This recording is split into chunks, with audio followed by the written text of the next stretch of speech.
Hello everyone, welcome to Urbanscape Bangalore, and in today's episode we will be talking about the carpet sedum or the Sedum Lineare Variegatum, which is a native of China. The sedum, unlike the other normal unicolored foliage sedums, are found with white variegations on the margins, giving it a very exotic look.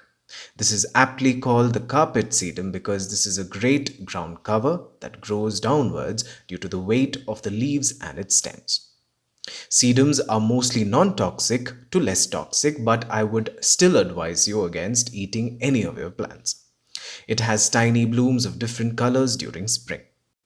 So this plant is a perennial in many tropical regions and may have to be grown indoors during frosty winters.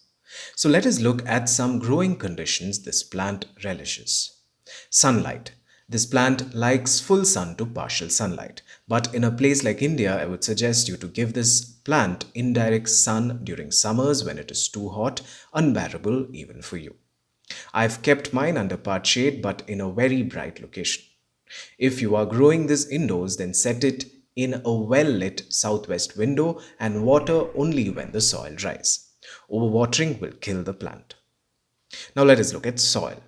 You can use a very well-draining mix of 50% each of sand and compost.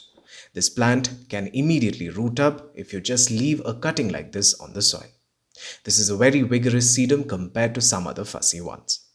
The sedum must be watered every day during summer and reduce watering during winter if you see the soil is too wet. I generally do not fertilize my succulents and they do really well because as a habit, these plants are accustomed to growing in poor soil. Once in 6 months, if you want, you can add some nitrogen-rich liquid fertilizer. Most sedums are pest resistant, so you don't have to worry about that.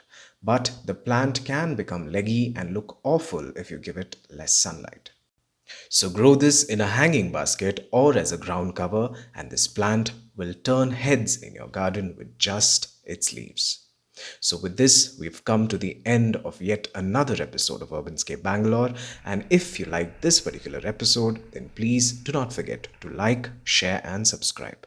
Also follow me on Instagram and Facebook. The links are given below. So thank you for watching, and until we meet again, a very warm goodbye.